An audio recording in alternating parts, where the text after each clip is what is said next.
Everyone, welcome to our channel. ఈరోజు కథ arrogant husband. Dev ఎంతసేపు చూసినా ఆదిత్య తలదించుకుని ఉన్నాడు.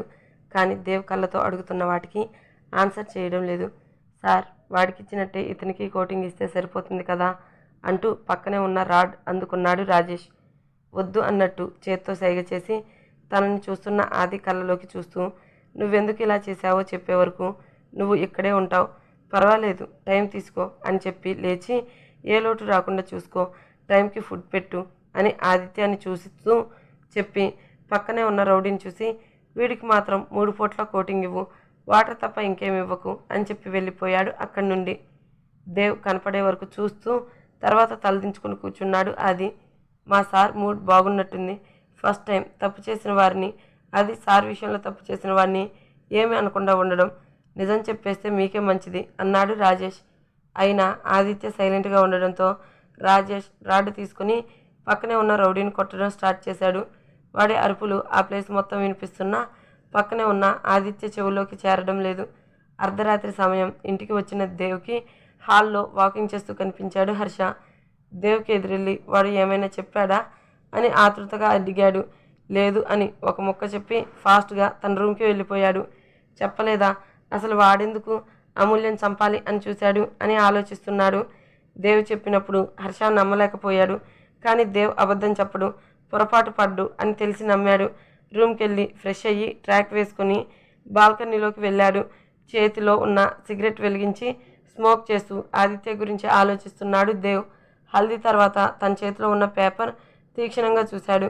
అది ఎవరి రైటింగ్ అనేది తెలియలేదు. తన చేతులకి టచ్ అయిన హ్యాండ్ రఫ్నెస్ బట్టి తనకి ఇన్ఫర్మేషన్ ఇచ్చింది ఒక అబ్బాయి అని అర్థమయ్యింది. ముందుగా ఆ పేపర్లో ఉన్న హ్యాండ్ రైటింగ్ ఎవరిదో తెలుసుకోవాలి అనుకున్నట్టుగానే పెళ్ళికి వచ్చిన అబ్బాయిలందరినీ వంటకి కావాల్సిన సరుకుల లిస్టు రాయమని చెప్పాడు. రాసిన వాళ్ళ హ్యాండ్ రైటింగ్తో తనకు వచ్చిన లెటర్లో ఉన్న హ్యాండ్ రైటింగ్ పోల్చి చూశాడు. కానీ తనకు వచ్చిన పేపర్లో ఉన్న రైటింగ్, వాళ్ళు రాసిచ్చిన లిస్టులో ఉన్న రైటింగ్ అస్సలు మ్యాచ్ కాలేదు. ఆ పేపర్ వైపే తీక్షణంగా చూసిన దేవ్కి అది ఎవరి హ్యాండ్ రైటింగ్ అనేది అర్థమైంది. ఆదిత్య ఏం రాసినా చివర్లో 2 డాట్స్ పెట్టి వదిలేస్తాడు. ఇప్పుడు దేవ్ తెలియకుండా ఎడమ చేత్తో రాసిన తనకున్న అలవాటు వల్ల చివర్లో 2 డాట్స్ పెట్టి వదిలేయడంతో అదే ఆదిత్య రాసిన లెటర్ అని అర్థమైంది దేవ్కి.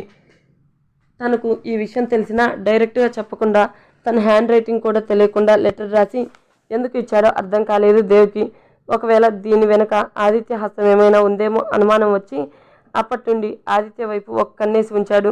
ఆ ఇంట్లోనే మారువేషంలో ఉన్న ఇంకొక రౌడీతో సీక్రెట్గా ఆదిత్య మాట్లాడడం చాలాసార్లు చూశాడు. ముందుగా ఎవరికి తెలియకుండా ఆ రౌడీని అక్కడి నుండి పార్సిల్ చేసేసి వాడిని టార్చర్ పెడితే వాడికి తెలిసింది చెప్పాడు. ఎవరో అమూల్యని చంపమని లెటర్ ద్వారా చెప్పారని, ఆ లెటర్లోనే మనీ ఇంకా ఒక మొబైల్ వచ్చిందని చెప్పాడు. వాడు అంతేకాకుండా తనతో పాటు ఆదిత్య కూడా చంపడానికి వచ్చాడని. దేవ్ టార్చర్ భరించలేక మొత్తం కక్కేశాడు. దేవ్ ఆ మొబైల్ చెక్ చేస్తే ఎక్కువగా ఒకే నెంబర్కి కాల్ వెళ్ళడం చూసి దాన్ని హ్యాక్ చేయించాడు. కానీ ఎలాంటి ఇన్ఫర్మేషన్ రాలేదు. ఇటు బాస్ సైలెంట్గా ఉండమని చెప్పడంతో ఆ రౌడీ దొరికినట్టు తెలియలేదు. అసలు ఆదిత్య ఎందుకు ఇలా చేశాడు? అమూల్యం చంపాలి అని చూస్తుంది ఎవరో అర్థం కాలేదు. చంపడానికి వచ్చిన ఆదిత్య ఎందుకు సేవ్ చేశాడో తెలియలేదు. ఆదిత్యాన్ని బయట పెట్టడానికి సంగీత్తో జరిగిన యాక్సిడెంట్ దేవ్ క్రియేట్ చేశాడు సూరజ్ హెల్ప్తో. ఆ యాక్సిడెంట్ దేవ్ చేసిందని ఆదిత్యకి తెలియక దేవ్కి దొరికిపోయాడు. తన ఆలోచనలలో సిగరెట్ ఒకేసారి ఫినిష్ అవ్వడంతో దాన్ని స్మాష్ చేసి బాల్కనీ డోర్ క్లోజ్ చేసి బెడ్పై వాలిపోయాడు. నెక్స్ట్ మార్నింగ్ 5కి ఎవరో తట్టి లేపుతుంటే మెల్లిగా కళ్ళు తెరిచి చూశాడు. పర్పుల్ కలర్ శారీ కట్టుకొని తలస్నానం చేయడం వల్ల టవల్తో జుట్టు ముడి వేసుకొని దేవుని నిద్రలేపడానికి వచ్చింది అమూల్య. ముద్దుగా ఉన్న ఆమె ఫేస్ చూడగానే ఒక రిలాక్సిలేషన్ వచ్చింది దేవ్ మొహంలో. దేవ్ సార్, లేవండి, లేచి ఫ్రెష్ అయ్యి రండి, కింద అందరూ మన కోసమే వెయిట్ చేస్తున్నారు అని చెప్పి బాల్కనీలోకి వెళ్ళి జుట్టు ముడి పెట్టిన టవల్ని తీసి తీగపై ఆరేసి జుట్టు నుండి కారుతున్న నీళ్లను ఇంకొక టవల్తో తుడుచుకోవడం స్టార్ట్ చేసింది.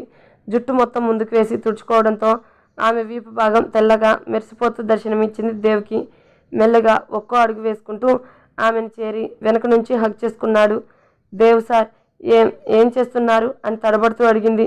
ఆమె మాటలు పట్టించుకోకుండా వీపుపై తెల్లని ముత్యాల్లో మెరుస్తున్న నీటి బిందువులు తన పెదవులతో తుడిచే పని మొదలుపెట్టాడు. దేవ్ చేస్తున్న పనికి గొంతులో తడి ఆరిపోయింది. చేతిలో ఉన్న టవల్ గట్టిగా నిలిపేస్తూ తనలో రగులుతున్న ఫీలింగ్స్ కంట్రోల్ చేసుకోవడానికి ట్రై చేస్తుంది అమూల్య. ఆమె అవస్థ తనకి అనవసరం అనుకుంటూ చేత్తో ఆమె నడుమును మర్దిస్తూ పెదవులతో తన దాహం తీర్చుకోసాగాడు. దేవ్ చేస్తున్న పనులకు ఉక్కిరి బిక్కిరి అవుతూనే తన చేతిని ఆమె మెడవంపుల్లో ఉన్న అతని తలపై వేసింది. ఆమె నుండి వస్తున్న సోప్ జెల్కి అతనిలో మోహావేశం పెరిగి మెడపై కొరకడంతో ఆహా అంటూ చిన్నగా మూలిగింది. ఆమె చేసిన సౌండ్కి ఆవేశం ఎక్కువై ఫాస్ట్గా ముందుకు తెప్పి పెదవులను అందుకున్నాడు. పిడికిలతో నిండుగా పట్టిన ఆమె నడుము నలిపేస్తూ కిస్ చేయడం స్టార్ట్ చేశాడు. అమూల్య కూడా అతని మెడ చుట్టూ చేతులు వేసి సహకరిస్తుంటే పక్కనే ఉన్న రైలింగ్ ఆనిస్తూ హార్ష్గా కిస్ చేస్తుంటే దేవ్ జుట్టు పట్టి లాగింది. ఆమెకి ఊపిరి ఆడడం లేదని అర్థమయ్యి పెదవులు వదిలి బుగ్గలపై ముద్దులు పెడుతూ చిన్నగా కురికాడు. హా దేవ్ అంటూ మెల్లగా హస్కీగా పిలవడంతో ఒక్క ఊరిన ఆమెను ఎత్తుకొని లోపలికి వెళ్తూ బాల్కనీ డోర్ క్లోజ్ చేసి ఆమెను బెడ్పై చేర్చి ఆమె మీదకి చేరిపోయాడు. దూరంగా ఉండి 2 రోజులే అయినా 2 ఏళ్ళు ఎడబాటుగా ఫీల్ అవుతూ ఆమెను ఆక్రమించుకోవడం స్టార్ట్ చేశాడు. 5 గంటలకు మొదలైన వారి శృంగార యుద్ధం 7 గంటలకు ముగిసింది. బెడ్షీట్ చుట్టుకొని బొంగమూతితో చూస్తున్న అమూల్యను చూసి ఐవింగ్ చేస్తూ ఎత్తుకొని వాష్రూమ్లోకి తీసుకువెళ్ళిపోయాడు దేవ్. ఓపిక లేనట్టు నిలబడిన ఆమెకి స్నానం చేపించి టవల్ చుట్టి బెడ్పై వదిలి తను ఫ్రెష్ అవ్వడానికి వెళ్ళిపోయాడు. దేవ్ వచ్చేలోపు వెళ్ళిపోవాలి అనుకుని ఫాస్ట్గా చీర కట్టుకొని ఆరెంజ్ జుట్టుకు క్లిప్లో బంధించి నుదుటిన పాపిట్లో కుంకుమ పెట్టుకుని కిందకి వెళ్ళిపోయింది. అమూల్య వెళ్ళేసరికి హర్షకి మంగళ స్నానానికి రెడీ చేస్తున్నారు. అమూల్య కిందకి వెళ్ళేసరికి గార్డెన్లో హర్షకి ఒక పక్క, కీర్తికి ఒక పక్క మంగళ స్నానాలు చేయడానికి ఏర్పాట్లు చేస్తున్నారు. అమూల్య కూడా అక్కడికి వెళ్ళి సునీతకి హెల్ప్ చేస్తుంటే ఎర్లీ మార్నింగ్ లేచావుగా అమూల్య, ఇప్పటివరకు రెడీ కాలేదా అని అడిగింది సునీత. అంటే అది అత్తయ్య అని నసుగుతుంటే కృష్ణబామ్మ అమూల్యను తేర్పారా చూసి అది ఎప్పుడు వస్తే నీకెందుకే, ముందు పనులు కానివ్వు, టైం అవుతుంది అని కసిరింది. హా అలాగే అని ఆ విషయం వదిలేసి తన పనుల్లో పడిపోయింది సునీత.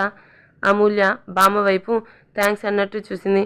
అమూల్యను దగ్గరికి రమ్మని చీర సరిగ్గా సర్దుకోవే మనవరాలా, లేదంటే నా మనవడు పెట్టిన గుర్తులు కనిపిస్తున్నాయి అని ముసిముసిగా నవ్వుతూ అప్పుడే అక్కడికి వచ్చిన దేవుని చూసి ఇంకాస్త నవ్వింది. అమూల్య కంగారుగా చీర సర్దుకుంటూ తనని చూసిన దేవుని చూసి సిగ్గుతో తలదించేసింది. కృష్ణబామ్మ దేవుని చూసి కళ్ళెగరేస్తూ నవ్వుతుంటే ఆమెకి ఒక సీరియస్ లుక్ ఇచ్చి అక్కడి నుండి వెళ్ళిపోయాడు. కీర్తికి హర్షకి మంగళ స్నానం చేయడానికి అన్నీ సిద్ధమవ్వడంతో వాళ్ళిద్దరినీ తీసుకొచ్చారు.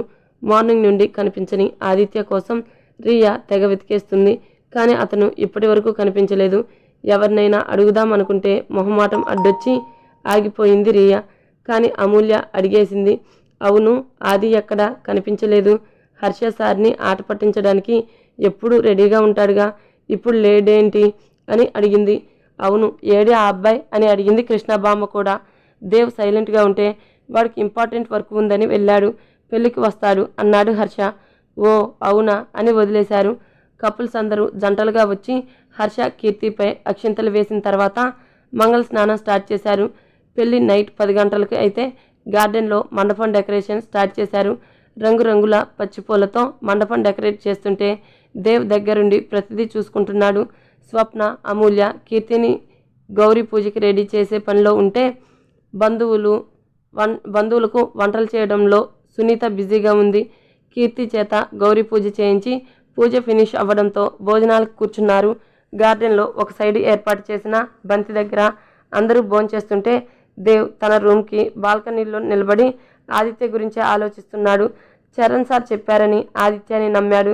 కానీ ఆదిత్యనే అమూల్యం చంపడానికి వచ్చాడని తెలుసుకోలేకపోయాడు. మంచిగా నటించి మన పక్కన చేరి మనకే వెన్నుపోటు పొడిచాడు వాడు. వాడిని ఊరికనే వదలకూడదు అని కోపంగా అన్నాడు హర్ష. దేవ్ వెనక్కి తిరిగి వాడు మంచిగా నటించలేదు, మంచివాడే.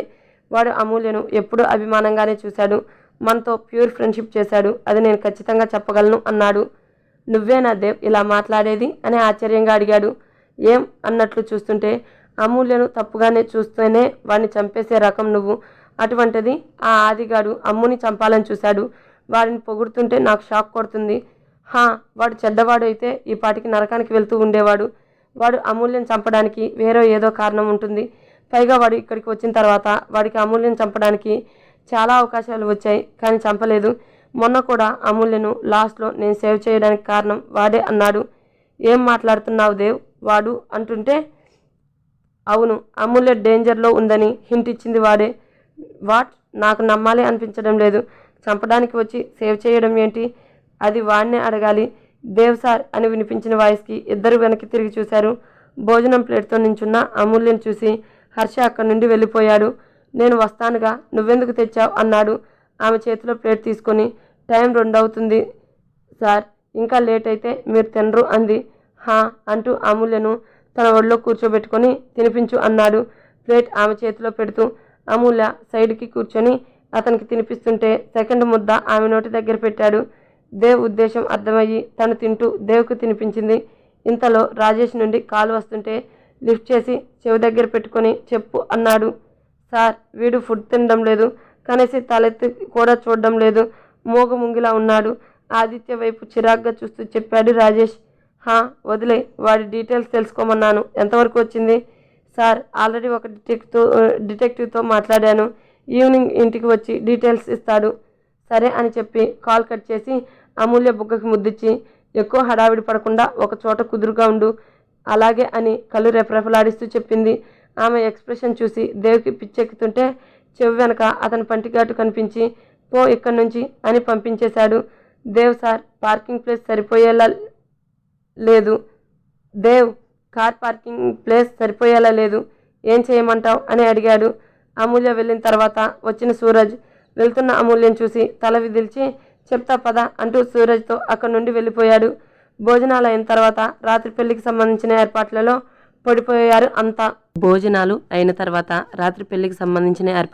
పడిపోయారు అంతా. గార్డెన్లో ఉన్న దేవ్ ఒక సెక్యూరిటీ వచ్చి ఏదో చెప్పడంతో పంపించు అన్నాడు. 2 నిమిషాల తర్వాత ఒక వ్యక్తి వచ్చి దేవ్ని కలిసి ఒక ఫైల్ ఇచ్చి కాసేపు మాట్లాడి వెళ్ళిపోయాడు. అతను వెళ్ళిపోయిన తర్వాత దేవ్ కాల్ మాట్లాడుకుంటూ వెళ్ళిపోతుంటే దేవ్ సార్ అని పిలిచిన అమూల్యను చూసి, నాకు వర్క్ ఉంది, పెళ్లి టైం కంటే ముందే వచ్చేస్తాను అని చెప్పి వెళ్ళిపోయాడు. ఏదైనా ఇంపార్టెంట్ వర్క్ అయి ఉంటుంది, నువ్వు లైట్ తీసుకో అన్నాడు హర్ష. కానీ అతనికి అనుమానంగా ఉంది ఇప్పుడు దేవ్ ఎక్కడికి వెళ్తున్నాడు అని. చీకటి పడుతుంటే లైట్స్ వెలుగులో నరేంద్ర ఇల్లు మెరిసిపోతుంది. గార్డెన్ సైడ్ ఉన్న గేట్ దగ్గర కీర్తి, హర్ష ఫొటోస్ పెట్టారు. కీర్తి వెడ్స్ హర్ష అని రాసిన బోర్డు చూసి ఎంటర్ అవుతున్నారు అందరూ. గేట్ నుండి మండపం వరకు ఎర్రటి కార్పెట్ని వాళ్ళు వచ్చే దారిలో పరిచారు. సుమారు 500 మంది పట్టే గార్డెన్లో పచ్చిపూలతో ఇంకా లైట్స్తో అందంగా మెరిసిపోతుంది కళ్యాణ మండపం. వచ్చిన అతిథులు కూర్చోవడానికి చైర్స్ వేశారు. ప్రతి లైన్కి ఒక మెయిడ్ ఉంటూ వచ్చిన అతిథులకి కూల్ డ్రింక్స్ ఇవ్వడంలో బిజీగా. బిజినెస్ మ్యాన్ ఇంట పెళ్లి కాబట్టి స్నాక్స్ గట్టిగానే ఉన్నాయి. వాటితో డిన్నర్లో వెజ్లో చాలా రకాల డిషెస్ పెట్టించాడు నరేంద్ర. హరిశ్చంద్ర గారు నరేంద్ర వచ్చే గెస్టులను రిసీవ్ చేసుకుంటున్నారు. అందరూ బిజినెస్ పీపుల్స్నే కాబట్టి గెస్టుల కంటే సెక్యూరిటీనే ఎక్కువ కనిపిస్తుంది అక్కడ. గెస్టులను రిసీవ్ చేసుకుంటున్న నరేంద్ర కళ్ళు దేవుని వెతుకుతున్నాయి. ఈవినింగ్ నుండి చూస్తున్నాడు, అతను ఎక్కడా కనిపించడం లేదు. అటుగా వెళ్తున్న అమూల్యను పిలిచి అడిగాడు. అమూల్య దేవ్ తనకి చెప్పిందే నరేంద్రకి చెప్పి వెళ్ళిపోయింది కీర్తి దగ్గరికి. మరి దేవ్ ఆదిత్య గురించి నిజం తెలుసుకోగలుగుతాడా? తెలుసుకోవాలనుకుంటే నెక్స్ట్ ఎపిసోడ్ వినాల్సిందే. Please subscribe to my channel. Thank you.